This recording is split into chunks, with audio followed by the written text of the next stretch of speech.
quick styling with prototypes. For the backend, also TypeScript, as it is a monolithic repository.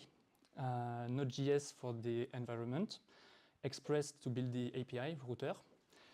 JSON Web Token to ensure a proper authentication. And bcrypt.js to securely hash passwords. Everything is stored on a PostgreSQL database with a Prisma ORM to make the link between the backend and the database. For tools, I used Nginx as a reverse proxy, tsnode to be able to build TypeScript without compiling it into JavaScript first, Nodemon for its hot reload functionalities, which allowed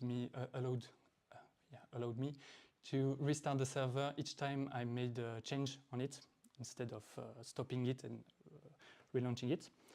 Everything is containerized on Docker to make sure the project is portable and shareable between different developers, and the same across different platforms. I used Zod as a data typing tool to make sure that my requests are properly formatted when they get out from my front end and receive my back end, and the other way around. And for code quality and developer experience, I used ESLint with Prettier. This is basically my data structure. So we can see that everything revolves around a main user, which has all those properties. I have a care seeker, which are the people that are looking for care, the people with disabilities, and professionals, which are the people that are going to offer the services. The professional exerce a profession, and they propose availabilities, and every user can meet on an appointment table. They also have each an address, which is needed to have an appointment. I separated my schedule of work using Trello and a personal roadmap.md in 4 to 5 major sprints. The first one was to set up the environment, which took me a few days. The second one was to handle authentication, so user account creation, sign up, and logout. The second sprint was to handle a user management through an admin panel, create users and their professions. And the last sprint was to handle the availability, appointments, and the React Big Calendar. Before going to the live demo, I must say that I got late on my schedule, so the last sprint is not that advanced. So let's go to the live demo. So here is my website. Let's say I want to create a professional. We will call him Harris Pierre. Hop là, hop.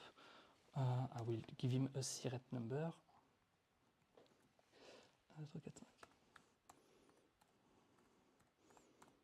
Which is random for now. I don't have a validation for that.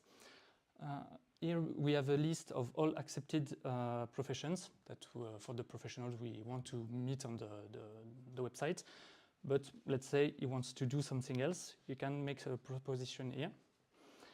So let's say he wants to offer English lesson. Oh. Yeah.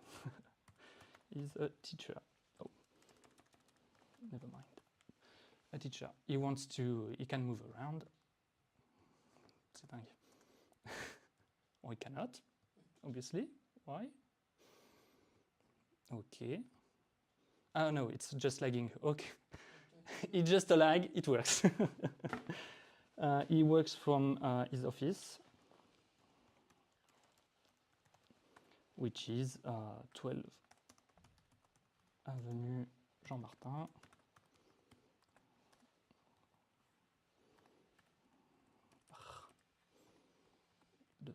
à Thonon-les-Bains.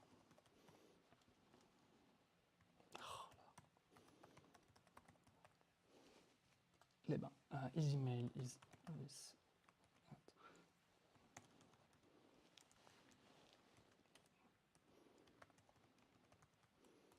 gmail.com. It doesn't have a phone number. It's not important for the registration.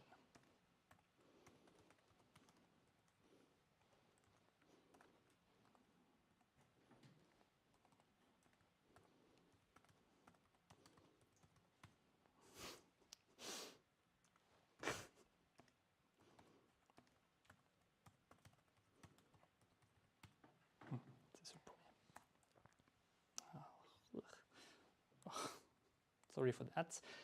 Let's start over. So, yeah, it's getting intense. It's Aris Pierre. Up. To go faster, I won't put a serial number. It will still be a teacher. It still moves around. Oh, it's still lagging there. I don't know. Okay. From his office, I will go with another address.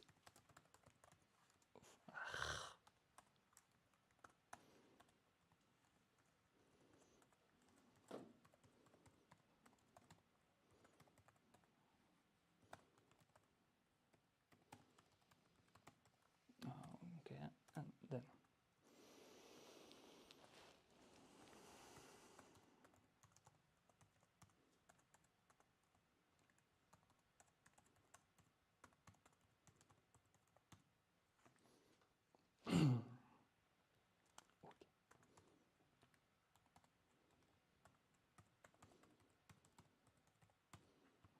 C'est le premier.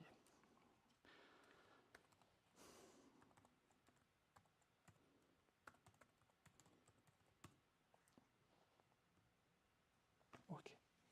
I applaud myself for succeeding in typing this. So his account is created, and I can now look for him. So he was called Pierre in his last name at least. And we can see that his profile can be found here. And let's say that I look for him, I can find his profile. We can see now that I'm missing the main functionality. I don't have the calendar for the taking an appointment. I lacked of time, but I will connect as an admin because I have things to show you there.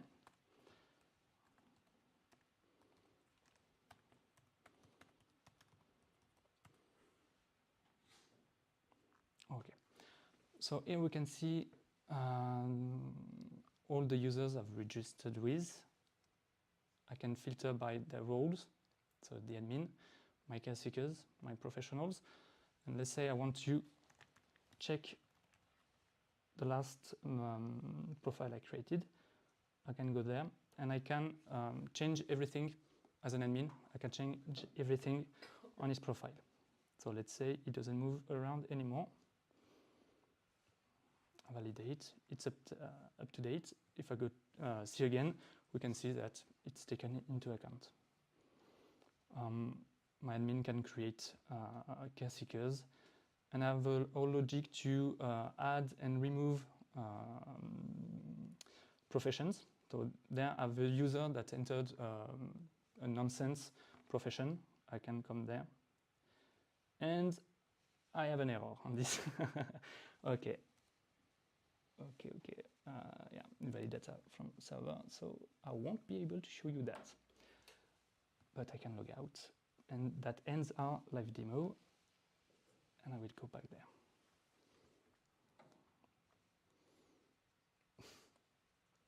So future features first would be to fix the error you just seen urgently, and to finish the core functionalities with the appointment taking fully functional, to handle payment through Stripe, handle geolocation to make it easier to find close by professionals with OpenStreetMaps to stay European and open source. Maybe implement a live chat through WebSocket to allow a better communication between the user and the professional. Add a personal secured vault to store securely more sensitive data, like appointment wrap-ups. And add a system to automatically check professionals' background to ensure that the application is a safe place for everyone. And many more. We have great ambitions with that. On a more personal aspect, I faced some challenges while developing the application. It was my first time I developed a full TypeScript monolithic repository application, and I had to read a lot of resources and take a lot of time to understand this language by itself. I had a lot of trouble to manage my time. I had to keep the application scope coherent, and I wanted to show you even more than today. And I had to manage my priorities, and I had this in my head, some legal concerns about GDPR compliance for the user data, and also how to verify professionals' profiles. And thank you for your attention. I'm open to questions. Tu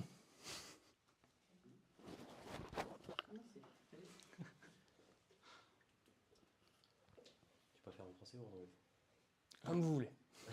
Français. Allez. Plus facile. Allez. Ok. Déjà, je te remercie beaucoup pour cette présentation. Je la trouve plutôt intuitive et rapide et relativement jolie. Tu vois, ça compte aussi.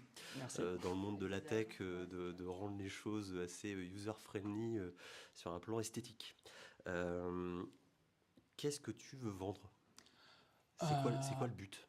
Alors, le but, c'est de permettre aux familles et aux personnes en situation de handicap de trouver un accompagnement, puisqu'il y a un problème aujourd'hui en France, je ne pense pas qu'en France, mais en tout cas en France, à ce niveau-là, on a trop notamment d'enfants qui n'ont pas d'accompagnement quotidien ou même une fois dans la semaine pour répondre à leurs besoins. Donc on part de cette idée-là, puisque ma femme et moi travaillons, elle continue et moi travaillais auparavant auprès d'enfants en situation de handicap dans des institutions. Et je sais que par exemple, nous, la liste d'attente pour rentrer dans l'institution, c'était plus de 2 ans. Okay. Voilà. Et avec tout un lien, des problèmes qui se retrouvent encore après dans la vie adulte. Ça ne concerne pas que les enfants. Donc l'idée, c'est aussi de pouvoir soulager les familles, les personnes aidantes, voilà, en faisant appel ponctuellement ou de manière plus récurrente à des professionnels qualifiés. Ouais. Il y a déjà des outils comme ça, ou des plateformes, ou des gestionnaires de bases de données de ce type ou pas, qui existent? Pas à ma connaissance. On peut retrouver certaines applications qui ressemblent à des niveaux beaucoup plus locaux, des niveaux beaucoup plus locaux, oui, ou alors pas en France. Voilà. Okay. Tu t'es inspiré de produits étrangers ou de solutions étrangères? Non, après le modèle, l'idée de fonctionnement de base, ça vient de Doctolib. On essaie de reproduire un peu leur schéma. Okay. Je m'en cache pas. Ok. Merci. Qui sera financeur en fait de ce projet? À qui tu penses le vendre? Alors là, l'idée c'est que le site puisse fonctionner en fonction des rendez-vous pris dessus. Les professionnels fixent leurs tarifs horaires. Nous, on rajoute une marge pour nous dessus. Et forcément, avec le nombre, on devrait pouvoir maintenir le serveur. L'idée, c'est pas de devenir millionnaire avec. Si ça arrive, tant mieux, mais c'est pas le but premier. Après, on sait que c'est un type de projet qui peut être intéressant pour nos autorités, qui cherchent justement à se dégager un petit peu aussi de la prise en charge du monde du handicap et à libéraliser ce monde-là. Parce que comment est-ce que vous envisagez justement le lancement? Comment vous êtes déjà fait effectivement un planning Alors, on avait fait il y a quelques années maintenant, parce que c'est un projet qui commence à dater dans nos têtes, on avait commencé à monter un business plan et un dossier, mais il manquait vraiment le côté technique de comment est-ce qu'on voulait mettre en place. On n'a pas les finances personnelles pour pouvoir faire financer, développer ce genre d'application. Et comme moi, l'informatique est une passion, je me suis dit, j'en ai marre de m'occuper des autres, j'ai envie de faire autre chose. Je pars chez Holberton apprendre à faire mon application. Donc voilà ma présence ici. Et donc on va reprendre, là j'attendais de finir, peut-être pousser encore un petit peu, d'avoir un MVP viable et présentable, et après reprendre tout ça et aller contacter un peu tout le monde. Des associations de parents, mais aussi des professionnels. Hein. Si c'est possible d'avoir une entrée dans les écoles, volontiers. Bien sûr. Aujourd'hui, il te manque quoi Au-delà du financement, enfin, il te manque quoi? Là, concrètement, il me manque un produit. Ouais. Il me manque une application qui soit fonctionnelle. Outre le fait qu'on ne puisse pas prendre rendez-vous à l'heure d'aujourd'hui, il manque encore, bon, en termes de design, c'est pas vraiment très recherché. J'aimerais que ce soit encore plus user-friendly, Ouais. plus instinctif. Là, c'est vraiment un design prototype, histoire de vous montrer quelque chose, mais je ne suis pas designer. Et oui, c'est vraiment l'outil informatique, l'application qui manque principalement. Et aujourd'hui, donc, ton passage chez Alberton, pardon, c'est ce projet-là et uniquement celui-ci. Pour moi, que Ouais. j'ai Oui, proposé, oui. Ouais, Oui, oui. d'accord. Est-ce qu'aujourd'hui, il n'y aurait pas peut-être une connexion à faire avec, je sais pas, des structures comme une mutuelle ou qui sont quand même des gens qui peuvent être directement impactés et financièrement. Voilà.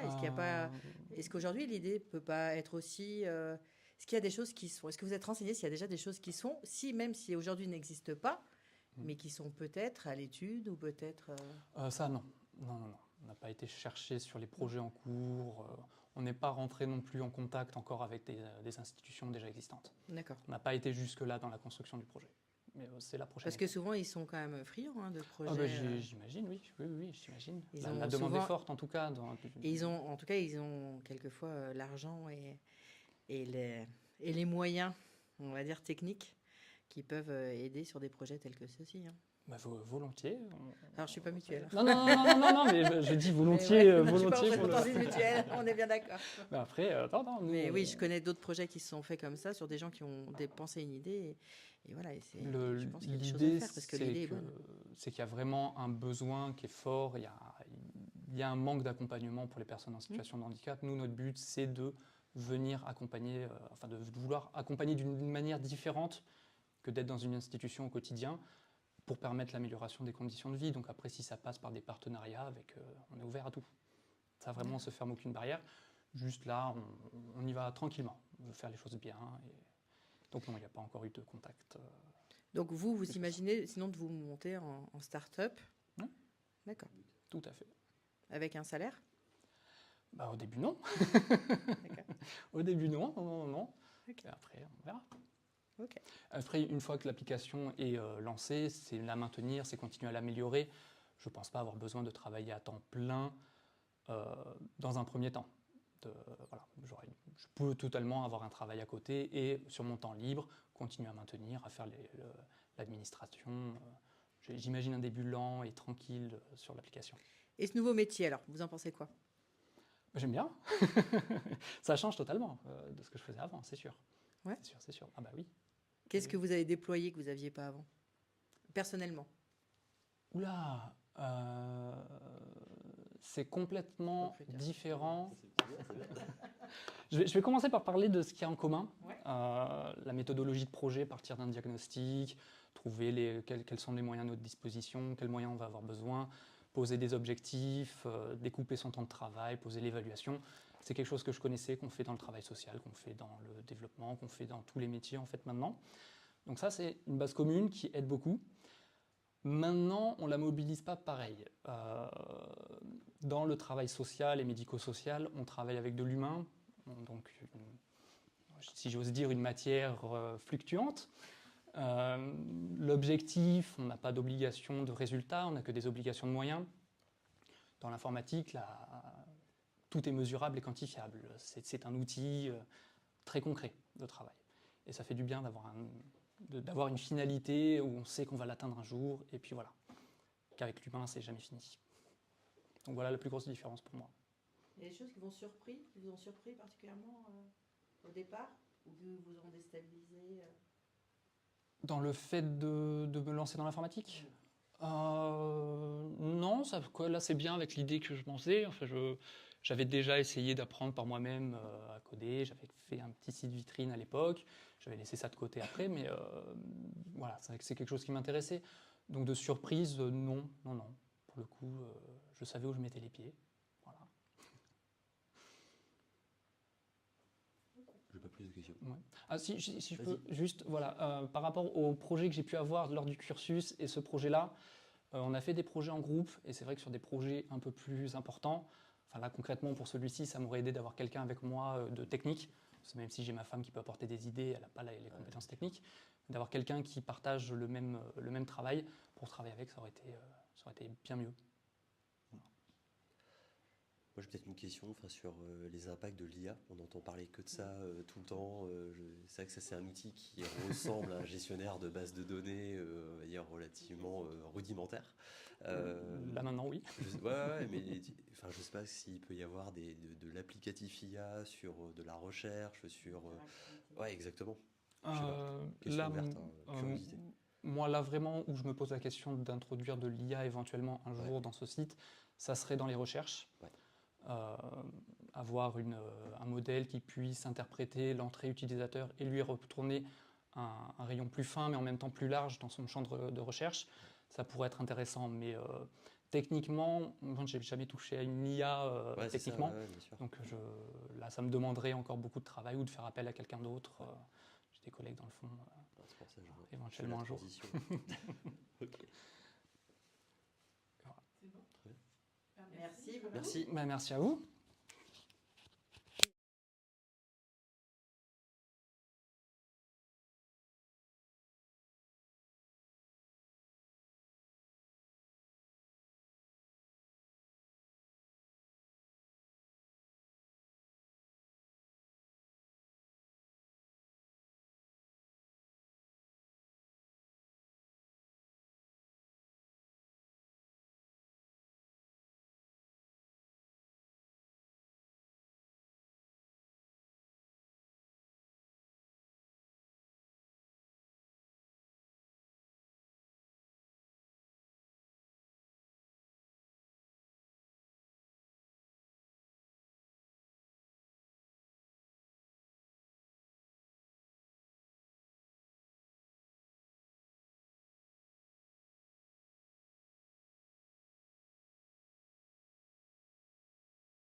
So hello and welcome. I will introduce you to my project, which is about Warhammer 40k, which is a well-known game I play since 30 years. So what have I done until my journey in Holberton? I've been working in IT for 15 years, here in Geneva for HSBC or JP Morgan. I've stopped 10 years ago to change of universe. I wanted to do something else. I've been a mortgage broker for 10 years. And finally, I was missing the machines. Humans are good, but not always, not too much. So I wanted to go back to the IT universe, and I realized the hard way that 10 years away from the IT is a bit hard. So I decided to do my comeback with a knowledge that is actual. So I have chosen to do my cursus in Holberton on machine learning. So what is Warhammer 40k? I will call it Warhammer, will be easier. So Warhammer is a turn-based tabletop game. It means that you play it around a table, a real table. Okay? You are 2 players, and you play alternatively. This is a dark fantasy world. It means it takes place in the 41st millennium, and everybody is evil, or too stupid to be evil. Okay? And for me, I think that in a few years, it will be the next MCU. The universe is very well known, more and more popular, and it will be very, very soon on Amazon. There is a series which is done by a famous actor, Henry Cavill, who is also a player of this game. And it will be the start for, oh, you know Henry Cavill, Superman. You know him. Okay, how is it played? So this is a picture of a tournament. There is many people playing it. So you have to first to prepare your army. There is a hobby aspect of this game. You choose one of the 20 factions. You write down an army list with the agreed number of points to have a fair game. You collect the models and you paint it. Okay? Then you meet your friends. You meet around the table. You prepare the table. You prepare the objectives, and then you play. You don't play like that. Tick, tick, tick, I win. You have to set up some strategies, even if destroying your adversary army is still satisfying. But it's not how you win the game. So how do you play the game? So the game is turn-based. Generally, you play it over 5 turns. In one turn, one player, the player 1, will do his movement phase. He will move each of his units one by one. Then he will switch to his shooting phase. He will shoot with each of his units one by one. Then it's player 2 who does the same, movement phase, shooting phase. Then we move on the turn 2, etc., etc. So how do you play the movement phase? So here you have the statistic of the units. So a unit can move up to its movement characteristic x's. So he has a move of 6. So this is the unit moving. Here you see all the x's where it can go are shown in green, and where he can't go is black. He can't go, you see, in black because it's beyond his 6th move.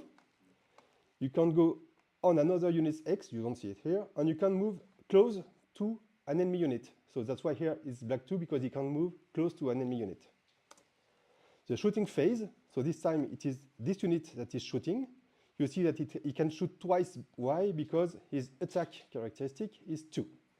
So he can shoot up to their attack times at the unit in line of sight and in their range. Range is 24, so it's very far. Okay? So here you can see that he doesn't see him and he sees him. That's why the hit points are highlighted and the chance of wounds are highlighted also. How do you shoot someone? You must roll with a dice to hit him. So you must roll with a d6 over 3. Okay? If you hit, you can wound. To wound, you compare the strength of the weapon to the toughness of the target. So it's the same, so it will be a 4 plus, 50%. And if you succeed, the adversary will make an armor save, which is here, 3 plus, with a penalty from your weapon, -1, so a 4 plus. Okay? It's a bit complicated. Not easy. But that's exactly the point, because there is no game, no video game based on the real rules of Warhammer. There are many games since 20, 25 years around the universe of Warhammer, but none doing what we do on the table. Okay, that's what my goal. So I had to stick to the rules. But yeah, to play a two-player game, you have to be two. And that's the problem. But that's why I'm here, because I need a friend to play. So I made it myself. So why did I choose to make it? First, it took me, I had a bit of time to make this project. So I decided to code it using an agent, using an AI. Okay, so I have been helped by an AI to make this kind of thing because I didn't know React or TypeScript. I didn't know this coding. So I used an AI to code it for me. So what I have is React for the front end, okay? And for the back end, Python, obviously, because it's a main language to do machine learning. After 3 months, I discovered I had a big problem. I was very proud. I have completely made my game. I could play all the faces. I had all the features to play against another human. And in parallel, I made my training for my agent, who was working perfectly. So I decided to make them play together, but I realized that they were not playing the same way. I mean, the PvP game, human versus human, was managed by the React, by the clicks, and the training was managed by the Python, the backend. So they couldn't play together. I realized it 3 weeks ago, so I had to start from scratch 3 weeks ago. A great moment. So now, how did I fix it? Now everything is driven by the backend. The backend gives the tempo, gives everything you can do, and the front end is only displaying the units on the board, etc., only focusing on the display. So to be sure they follow the rules, this is the shooting phase. I did this preparation to ensure we won't miss anything in the shooting phase. So from the rules, the rule book, I made this, it's not an algorithm, it's almost one, to display how the shooting phase should work. And then make it in the Python to ensure it works this way. I won't be good twice. No, it's not possible. So back to the AI. What is Q-learning? Because that's what we will use. So Q-learning is like a kid playing a video game. So of course, he won't read any rule. He will directly play and learn by experience. He will test, this works, this doesn't work, and he will learn this way. That's the way the Q-learning learns. So this is Bob. Bob is living in the hard world of Warhammer, and we will try to make him survive. So what will Bob do to survive? He will explore his environment. What if I charge a bloodthirster? What if I rush an objective? And then, knowing this, he will build a strategy. Okay, so bloodthirster is a bit too dangerous, and objectives are quite good. Over time, Bob will learn the best thing to do. Think about the movie Edge of Tomorrow. Have you seen it? With Tom Cruise. The guy is always dying. It's exactly the same. Tom Cruise is an AI. So the formula, just for the show off. So here you can see there is a few parameters that are really interesting. This alpha here, the reward, and the gamma here. I will go on it later. It's your creation, the formula? Oh, no. No. So what are these core parameters? Is learning rate, is how far Bob will adapt. I mean, if he learns too fast, he will die once going on left, then he will never go left again. Too fast. If he learns too slow, he will go to the left, die, and he will keep going left, dying, because maybe the result will change. Okay, so a smart Bob is a Bob who will think about what he experienced before, but relatively. Maybe it won't happen again, and can try sometimes some different things. And the future discount, the gamma, is will Bob think in long or short term? If he thinks short terms, he will go for the fastest reward, but maybe he will miss the biggest ones. If he go long term, he will aim to the big reward, but maybe be killed on the way or miss something else on the way. So a clever Bob will do both. The Q table. This is the core of the Q learning. So this is Bob in S2. So think about the board as this one. This is the board. Bob is moving on the board, and he's having some penalties or good points here. To know what he's doing and what he will do, Bob will have a table, which is the Q table, with situations here, S1, S2, S3. You can say this S1, S2, S3, 4, 5, 6, 7, 8, 9. And for each situation, he will have the choice to do for 4 actions. Left, right, up, and down. Okay, so depending on one situation, he will have to choose between 4 actions. Okay, this is its cheat code. So how do you apply this to Warhammer? First, Bob will observe his environment. So now his environment is not only one cell of the grid I've just shown you, is many things. There is, in fact, his observation is actually a 142 positions array. I mean, it's a big list of numbers that can tell him where is it, when he is, who is around him, and what is around him. So this is his observation. From this, he will think very hard. So his observation here are like that. Okay, it's number 1 S3 is all this. S3 is all this. It's not only one cell, it's many other parameters. That's why we need to use a deep neural network. So with these observations, he will think hard, the way we explained earlier. And out of this, we will have for 8 actions. Here we see 4 actions, but he will have up to 8 actions. And he will choose one of them. So how does he make his choice? How does he think? Randomly? No. Bob is very clever. Okay, smart. Yeah. First, Bob will explore. Okay, what if I go left or right? Left, maybe +2 reward. Okay, let's try left. Finally, I moved left, so I got my +2, but I've been killed, so -5. Left is not a good one. I adjust. Next time, I won't think left will be that good. That's the way he learns. Okay. He experiments, and then he adjusts his anticipation, his prevision. Okay? And to tell Bob if he does good or bad, I give him some rewards like that. For example, Bob has a very big gun, so he should shoot at range. So that's why range attack are scored 0.5, while melee attack are 0.1. So it will tell Bob that shooting is better than attacking. Okay? And if he shoots, for example, Bob here is specialized versus swarm units, very small units. Okay? So if he shoots a swarm unit, he will score 0.2 bonus. And the farther he is from this optimal target, the less bonus he will get. So he will know that if he shoots a swarm, it's better for him. Okay? So now, how will he make his choice? Here we've seen that he has his observation here. He will think hard, experiment, etc., etc. And then here, in the output, we will have 8 actions possible.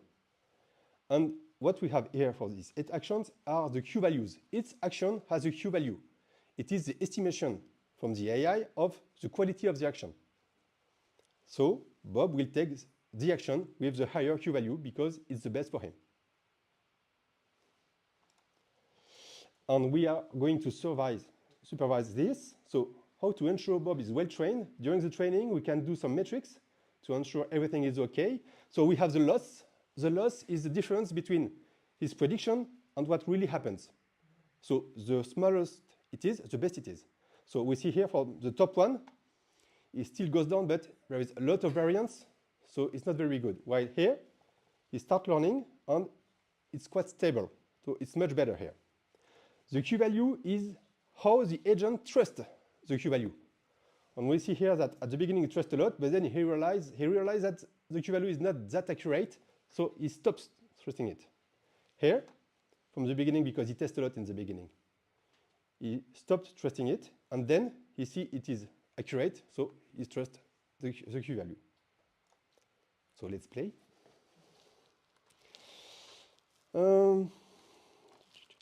Okay, so to avoid the Bonaldi syndrome, I made a video. So this is the game. So here we can see we're in the PvE mode. So we play against the AI. Turn 1, move phase. So here I play the blue guys. So I will start playing.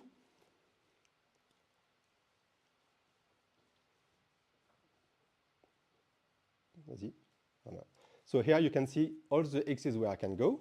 So I choose one. Here, I move back here in order to not be seen by this one. Up. I move the other one. He hides.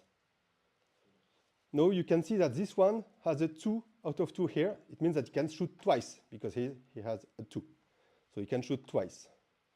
And he can't shoot. He doesn't see anybody. So here you can see that he can't see him, so he has no preview on the target because he can't see it.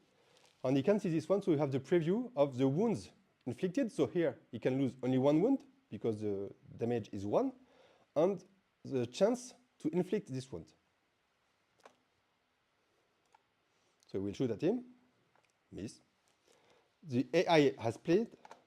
You can see here, up, up. So here, P2 is the AI, so both units moved on only 1 shot. It's my turn. I move back. I shoot again. Up.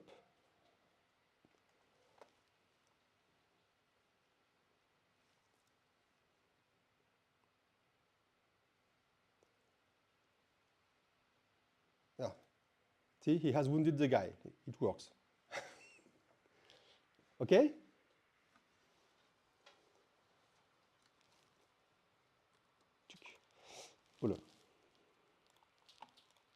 So, what will be the future improvement? I will finish the game because I'm missing 2 phases of the game, but I wanted something to work to show you today. I will upgrade the observation because actually it doesn't see as many things as I want. I will add some tactical data to the observation to make him choose what to do more wisely. I will optimize the agent to make it clever, to be more fun to play against him. Add new unit, new factions, and share the game. So this is what it will look like, because I've already implemented this before. So here you can see there is some objective markers for tactical point of view. New units, here we have a captain here for the Space Marines. New faction, Tyrannids, which are big bugs, very big for this one and small for this ones, etc., etc. It's a very, very long-term job. And my future is to find a job in AI anywhere. Yes. Thank you.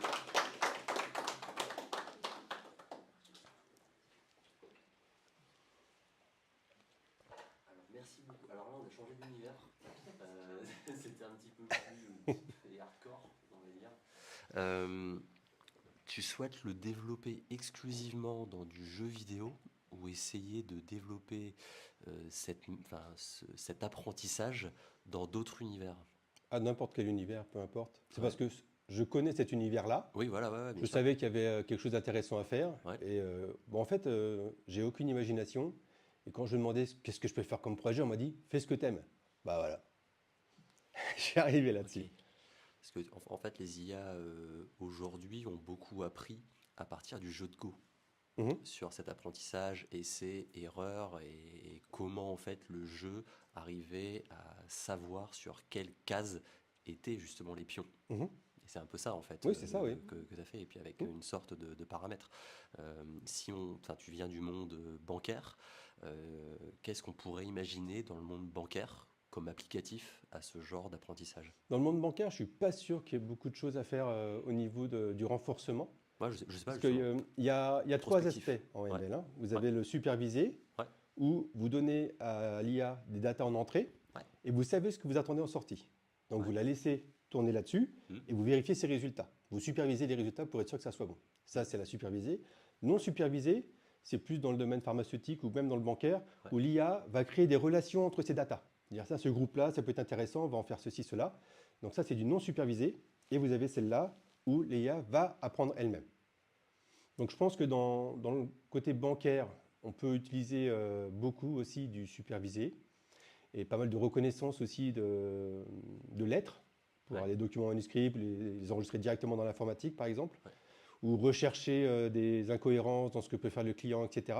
Ce serait du non supervisé, selon les transactions des clients, voire détecter des trucs qui pourraient être suspects, ce genre de choses-là. Mais le côté renforcement, je ne suis pas sûr. Alors après, moi j'ai fait que DBA dans les banques, hein, donc je connais pas tout ce qu'ils font. Ouais. Mais voilà, je suis pas sûr que le renforcement, ça soit ce qu'ils cherchent en premier. Ok, je vois. Euh, Simple curiosité. Est-ce que tu as des questions? Alors moi déjà, je veux dire merci Ouais. parce que, comme vous avez pu le voir, hein, je pars de très très loin. Franchement, je pense que je peux l'écouter 10 fois, j'aurais toujours pas tout saisi, Vous aurez la vidéo mais sur j'ai déjà, YouTube. j'ai déjà compris quelques principes. J'avoue que j'avais pas tout le vocabulaire non plus en anglais, ce qui aidait pas. Mais bon, en tout cas, merci. C'est vrai que du coup, alors sur cet aspect technique, voilà, j'ai pas tellement de questions parce que je connais pas suffisamment. L'idée est aujourd'hui de se former, comme on l'a dit au départ, à l'IA. Dans quel objectif, justement? C'est quoi? Vous vous projetez comment, en fait, c'est ça? Alors là, je me projette à fond, Ouais, c'est déjà, déjà pas mal. pour C'est déjà pas mal. commencer. Et en fait, l'idée, c'est que quand j'ai commencé à rechercher un boulot dans l'IT, j'ai bien vu que les 10 ans d'inactivité, c'était un gros poids. Donc je me suis dit, ok, je vais prendre une nouvelle compétence, mais je vais pas prendre un truc qui va être périmé dans 2 ans. Donc je me suis dit, bah, l'IA, c'est parfait. Et quand on me l'a présenté chez Holberton, on m'a dit aussi que l'IA, c'était de l'automatisation, et c'est pas faux.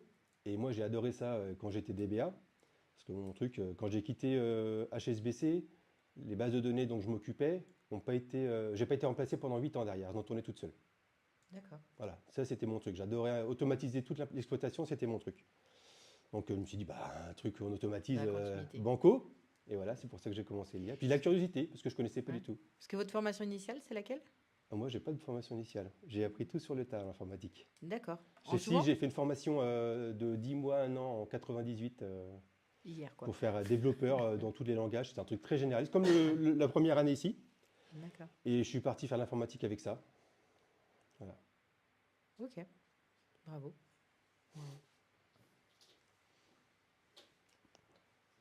Et il y aurait de l'applicatif, hein, il y a un marché pour créer un jeu vidéo autour de ça, ou enfin il y a des tas de joueurs d'échecs en ligne. Est-ce qu'on peut Ah, il y a- imaginer Alors, je pense qu'il y a, beaucoup de joueurs de Warhammer. Ouais. Aujourd'hui, il y a un jeu qui existe pour jouer ensemble, pour jouer à deux en virtuel. Tous les joueurs, un tant soit peu compétitifs, y jouent pour s'entraîner, parce que c'est beaucoup plus facile au niveau logistique que de se promener l'un chez l'autre avec toutes ces figurines, etc. Même si on n'est pas obligé d'acheter les figurines pour les jouer, du coup, parce qu'elles sont virtuelles.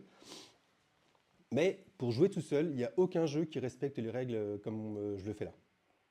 Aucun. c'est-à-dire Donc- les règles complètes. Ouais. Aucun qui est vraiment fidèle aux règles. Donc je me suis dit, bah, on part là-dessus, quoi, on verra bien. Alors, pourquoi pas le commercialiser ou le donner à la communauté, peu importe. Je suis parti là-dessus déjà dans l'objectif de voir ce que c'était de coder avec une IA. J'ai codé beaucoup avec Claude.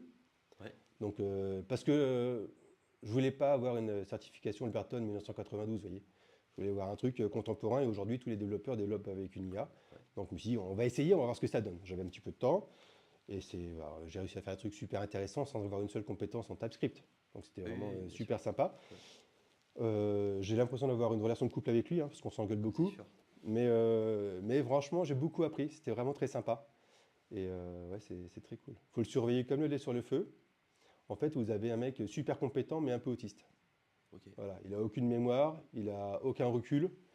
Et par contre, il sait super bien coder. Il y a eu Mais- des évolutions parce que tu l'utilises depuis combien de temps? 3 mois. Ok.